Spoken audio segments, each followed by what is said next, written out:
ഗിരീഷേട്ടൻ്റെ പാട്ടുകൾ കേട്ട് വളർന്നിട്ടുള്ളവരാണല്ലോ നമ്മൾ എല്ലാവരും. 90s കിഡ്സ് ആയതിന് നമുക്കത് കുറേ ഇതാവും. ഇപ്പോഴത്തെ ആൾക്കാർക്ക് എങ്ങനെയാണെന്ന് അറിഞ്ഞൂടാ.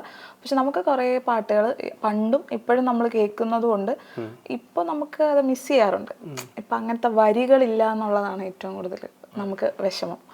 പാട്ടുകൾ ഹിറ്റ് ആയാലും ചിലപ്പോൾ ആ വരികൾ കുറെ നമ്മൾ മിസ് ചെയ്യുന്നുണ്ടല്ലോ. ഒരുപാട് ഒരു ട്യൂണിട്ട് ഇപ്പൊ കൊടുത്താലും കുറെ വരികൾ വെറുതെ ചേർത്ത് വെച്ചാലും അതിലെന്തോ ഒരു മിസ്മാച്ച് നമുക്ക് പല പാട്ടുകളിലും ഫീൽ ചെയ്യാറുണ്ട്. പക്ഷെ അന്ന് അത് തോന്നിയിട്ടില്ല.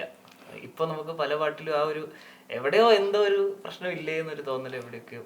എനിക്ക് തോന്നുന്നത് ഈ പറയുന്ന കവിത എന്ന് പറയുന്നൊരു സാധനം ഉണ്ടല്ലോ. നമ്മളിപ്പോൾ എത്രയൊക്കെ പറഞ്ഞാലും ആധുനിക കവിത എന്നൊക്കെ പറഞ്ഞാലും നമ്മളുടെ പഴമയെ ഇപ്പോൾ ONV സാറിനെയും അങ്ങനെയുള്ളവർ എഴുതിയിരുന്ന ഒരു ഭയങ്കരമായിട്ടുള്ള അർത്ഥവത്തായിട്ടുള്ള കവിതകൾ, അവർ കവികളായിരുന്നു.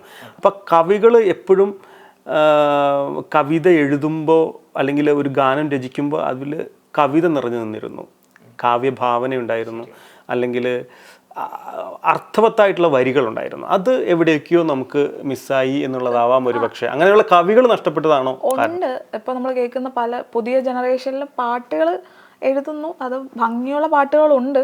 പക്ഷെ എന്നിരുന്നാലും നമ്മളിപ്പോൾ ഗിരീഷ് പുത്തഞ്ചേരി കാലഘട്ടങ്ങളിൽ പോയി എടുക്കുമ്പോൾ ഇഷ്ടംപോലെ പാട്ടാണ്.